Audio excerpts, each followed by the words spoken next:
भगवान शिव को एक बार क्रोध आया और शंकर जी ने अवधूतेश्वर रूप धारण करा। शिव जी का एक नाम हो गया अवधूतेश्वर महादेव।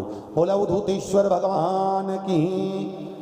कहते हैं जिन माताओं के नेत्र में रोग होता है, नेत्रों से दिखाई नहीं देता, तकलीफ रहती है, आंखों से कुछ ना दिखे, तो अवधूतेश्वर महादेव का नाम लेकर शहद जानते हो, मधु शहद मुख्य शिवरात्रि के दिन 12 महीनों में जो एक शिवरात्रि आती है महाशिवरात्रि, उस शिवरात्रि के दिन थोड़ा सा शहद शंकर भगवान के शिवलिंग पर रात्रि को अगर 12 बजे चढ़ा दिया जाए और एक बेलपत्र चढ़ा दी जाए, उस शहद को निकाल कर लाया जाए, डब्बी में रख लो, शीशी में रख लो, उस शहद को आंखों में जैसे काजल लगाते हैं, प्रतिदिन 3 महीने तक लगातार नैनों में काजल की तरह लगाइए, नेत्र विकार मिटता है, आंखों की रोशनी बढ़ जाती है और आंखों से दिखना चालू हो जाता है।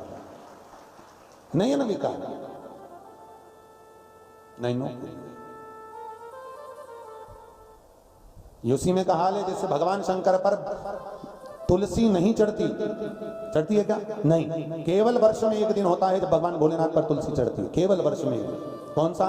बैकुंठ चतुर्दशी का दिन, जिस दिन भोलेनाथ पर तुलसी चढ़ती है और हमारे ठाकुर जी लड्डू गोपाल पर बेलपत्र चढ़ते हैं। उसको कहते हैं हरिहर मिलन। हरिहर बेलपत्र कितनी बजे चढ़ती है? रात को 12 बजे से लेकर सुबह 4 बजे तक बाबा भोलेनाथ पर तुलसी और ठाकुर जी को बेलपत्र। उसको उठाकर सुबह 4 बजे के बीच में शहद की शीशी में रख लो।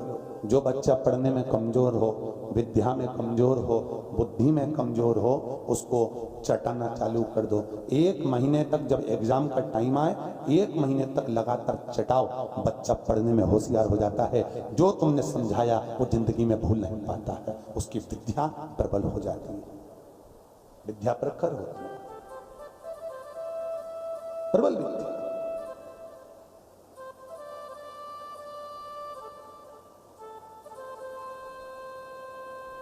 कौन से दिन चढ़ती है? जम के बोलो।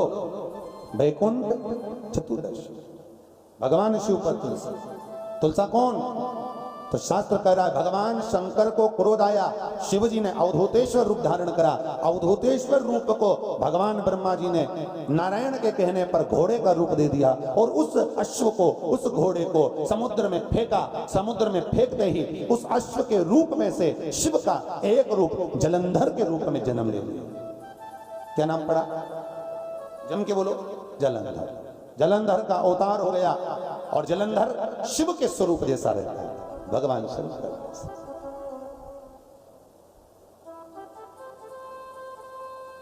जलंधर शिव का रूप है।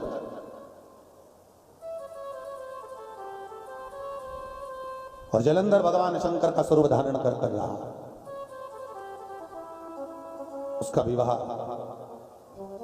वृंदा के साथ में हुआ। वृंदा कौन? जो माता पार्वती और शिव की आराधना में लीन रहती थी। वो शिव और पार्वती की आराधना में जो लीन रहने वाली है, शंकर और पार्वती की आराधना में 24 घंटे डूबने वाली है, ऐसी वृंदा भगवान शिव के बिना एक क्षण नहीं दे पाता था। दिन रात शंकर की आराधना करना, शिव में डूबे। बड़ा प्रखर नियम था उस वृंदा का। भाई, शिवलिंग पर बेलपत्र चढ़ाना, जल चढ़ाना, इसका भी एक नियम होता है।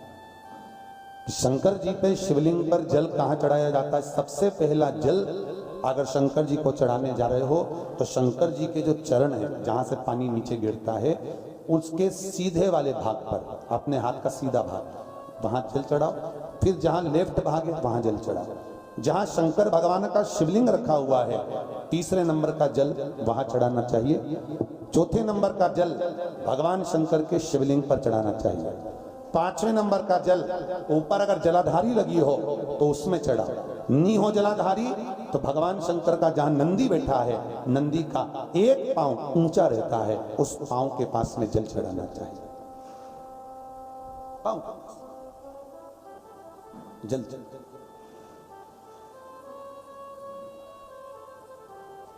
चरण के पास में। ऐसे 5 स्थान दिए हैं। जल चढ़ाने के लिए। शिव जी का स्नान कितनी चीजों से होता है? 5 चीजों से। पंचामृत, दूध, बोलते जाओ, दही, फिर घी, शहद, फिर शक्कर। ये 5 चीजों का प्रमाण क्या है? शास्त्र कहता है दूध चढ़ाने से घर में संतान की वृद्धि होती है। दही चढ़ाने से भगवान शिव के, अगर शिवलिंग पर हम दही चढ़ाते हैं, उससे परिवार में प्रेम बढ़ता है। क्या बढ़ता है? प्रेम। फिर घी चढ़ाने से हमारे घर से रोग दूर होता है। शहद चढ़ाने से, भगवान शंकर पर जो शहद चढ़ाया जाता है, वो चढ़ाने से घर में संपदा की वृद्धि होती है। और 5वें नंबर पर भगवान को शक्कर, खांड जो आप जानते होंगे, शक्कर आदि पीसी हुई चढ़ा देने से, शिव जी को चढ़ाने से हमारे घर के बच्चे जिद्दी नहीं होते। क्यों कहते हैं? जो बच्चा जिद्दपन करता हो, जो बच्चा जिद्दी रहता हो, तो क्यों कहते हैं कि अवधूतेश्वर महादेव का नाम लो और उसके हाथ में शक्कर की कटोरी देकर शंकर जी पे चढ़वा दो, बच्चा कभी जिद्दपन नहीं करता अवधूतेश्वर महादेव का नाम लेकर।